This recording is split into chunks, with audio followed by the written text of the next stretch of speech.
Hello' everyone. আমি গধূলি সময়তে এনেকৈ বাট বেটাই পাৰ কৰিছোঁ। সময়বিলাক যে গতিশীল, কেতিয়াবা এই বস্তুটো ভাবিয়ে বেয়া লাগে।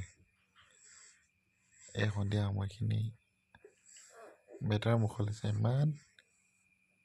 এইখিনি ইমান ধুনীয়া সময়,